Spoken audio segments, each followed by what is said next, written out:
Joining us to discuss the latest developments in the Russia-Ukraine conflict is Gautam Mukherjee, who is a senior journalist who's joining us from New Delhi. Gautam, thank you very much for being here. We've heard Trump say that there is no choice other than Russia and Ukraine agreeing on a peace deal. What do you think exactly he means by that? Well, I think it has come to an impasse. Neither side is making very much by way of territorial gains. They've both run out of soldiers and ammunition and elements to fight with, at least in a conventional sense. Russia is, of course, a major military power in a nuclear sense also, but that is obviously not on the table. It has been a costly 3 years. Russia has been funding itself.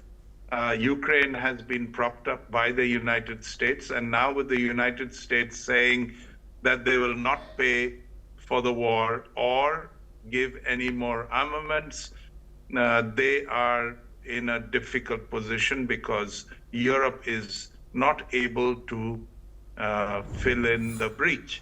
So I think they will settle. Ukraine initially earlier wanted all its territory back. I think that is an unrealistic position to hang on to now. I do believe Russia will keep what it has got, roughly 20% of Ukrainian territory, and some of the access in the lesser ports, not Odessa itself, but the lesser ports towards the Black Sea. They will keep all of that, and Ukraine will, accept that without security guarantees from the US, and indeed none from Europe, because Russia will resist that.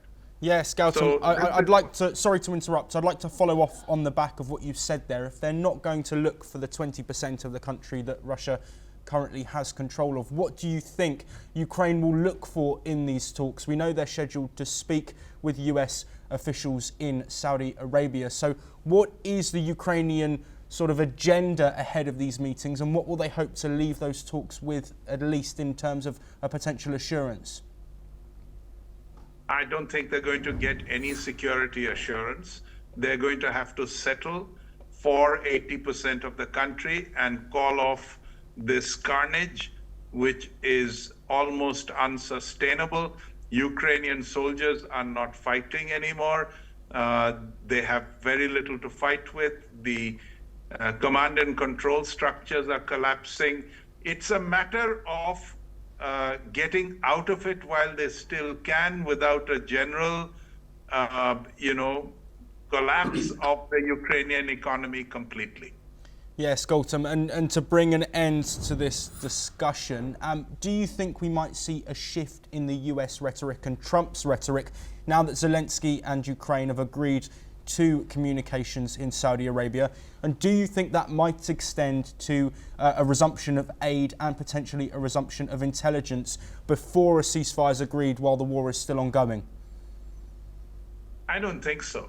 The reason I don't think so is because the US does not trust Zelensky, who has been used to being pampered by the United States under the previous regime.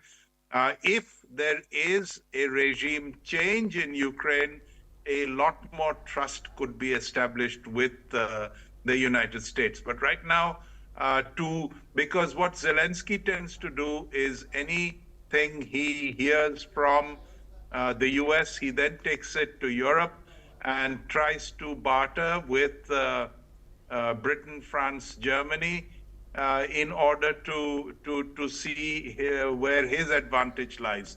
Now, this will mean a prolongation, just as in West Asia, they want to bring it to a swift close. They don't want Hamas to be in a position to negotiate further and further, shift the goalposts. Similarly, Zelensky will not be allowed to do so. Gautam Mukherjee, thank you very much for joining us and providing your insight. The war between Russia and Ukraine and the situation surrounding it is continuing to develop day by day, and we will be here for all of the latest.